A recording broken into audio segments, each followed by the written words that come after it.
So far, we have been learning about interference in thin film.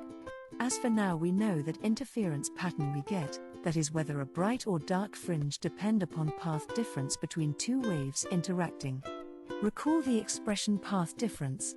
The path difference depend on refractive index and thickness of thin film, the angle of refraction, that is angle of inclination, and wavelength lambda. In the case of Haidinger fringes, the angle of inclination was the reason for path difference. Now we are going to look into the case where the rays are falling at a particular angle of inclination but the thickness of film is varying. So in this class we will see the variable thickness thin film, condition for maxima and minima, piezo fringes, and the reason why we see colors in thin film. Wedge-shaped film. A wedge is basically thin film having zero thickness at one end with thickness increasing to a particular value at the other end. Then you can easily predict that in air wedge there is a film of air whose thickness varies from 0 to a value t. The construction is so simple. Take two glass slides, make the one of both in contact and separate other end with a thin spacer. Spacers kept will be very thin. We can even use a thread of hair as spacer. So, wedge angle, the angle between two slide will be very small in fraction of degrees. If such a system is held as shown in figure, we can observe the interference pattern localized on top of air film. The figure in fact shows what we exactly do to obtain the fringe system. The monochromatic light source S is switched on. The light rays are made parallel by the lens. Now this light rays incident on a glass slide kept at 45 degrees angle with respect to horizontal plane. Light incident on this glass plate get reflected, it falls on our air wedge. TGE light rays get reflected from top and bottom surfaces of the film and they interfere, giving a fringe system. This can be observed with help of a traveling microscope. Here, we are looking for the conditions of maxima and minima. For this we need to know the path difference between the reflected rays. Capital delta equals 2 mu t cos a minus lambda by 2. Here the extra path difference is because the ray that suffer reflection from the air to glass boundary that is on the bottom of the air film will have a phase change. So the effect comes in path difference 2. So we have extra lambda by 2 to represent the path difference due to phase change. For constructive interference, path difference must be m lambda, and destructive interference the path difference must be half integral of lambda. Substituting and rearranging we get expression for dark and bright fringe. So we will observe a fringe pattern with alternate bright and dark fringe. Now let us discuss the properties of the fringes. Fringe at the apex will be dark. We know at apex thickness t is 0. Then if we recall the expression for path difference, when t is 0, path difference becomes minus lambda by 2. The rays have 180 degree phase difference. So we get a dark fringe at apex. The second property is that fringes will be equally spaced and parallel and of equal thickness. Pattern produced by interference of rays reflected from sections of wedge having same thickness. Locus of points having same thickness lie parallel to wedge edge, hence also called fringes of equal thickness. Fringes will appear at equal distance for a constant wavelength, and wedge angle fringe width is constant. Fringes localized at the surface.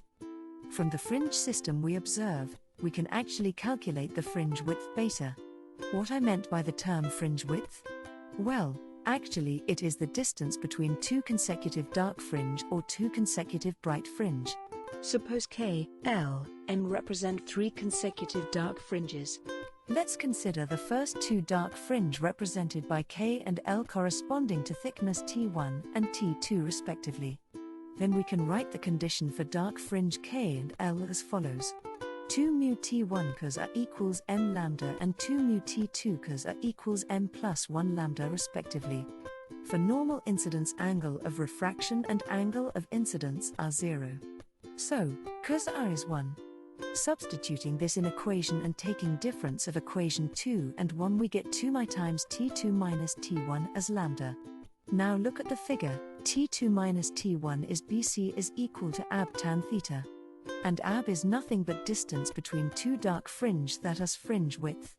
Then we can substitute T2 minus T1 as beta theta, since theta very small, tan theta is approximately theta, and on rearranging the equation we get Fringe width beta is lambda divided by 2 mu theta.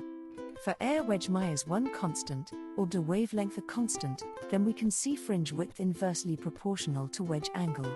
If wedge angle increases, fringes move more and more closer and disappear for large value.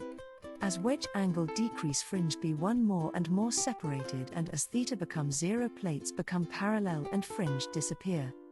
Experimentally, we can also determine wedge angle. As shown in the figure, let's Q and L be the month and M plus NTH dark fringe. We can write corresponding path difference equations, and take difference we get 2 mu times T2 minus T1 cos R is equal to N times lambda.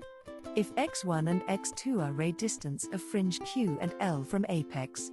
For small value of theta we can write T2 equals x2 theta and T1 equals x1 theta. On substituting this value, we can write 2 mu x2 minus x1 theta is n lambda. On rearranging the equation we can write wedge angle theta is equal to n lambda divided by 2 mu times x2 minus x1. Experimentally we can measure x1 and x2. Depending upon what is the medium between the glass plates in wedge, we will get value of refractive index. In air wedge, refractive index is 1. Just as how we determine the fringe width and wedge angle, we can determine the thickness if the spacer we used in the wedge. Let the spacer be at distance L from the apex. Thickness of spacer be T and can be represented as L theta. Theta is n lambda divided by 2 mi times x2 minus x1.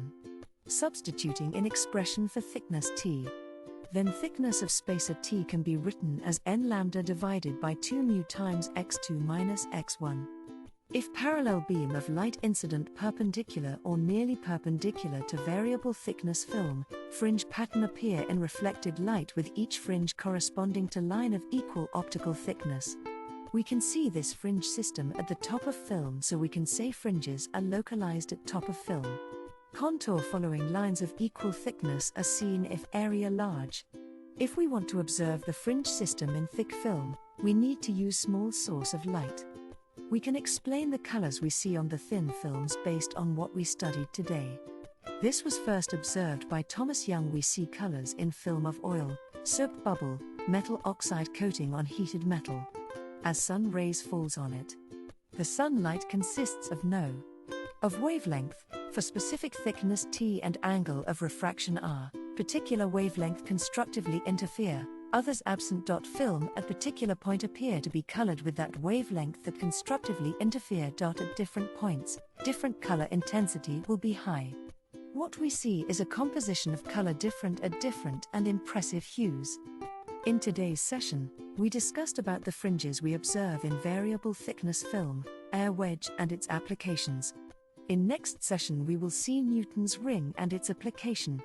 Till then, bye. And thank you for listening to today's class.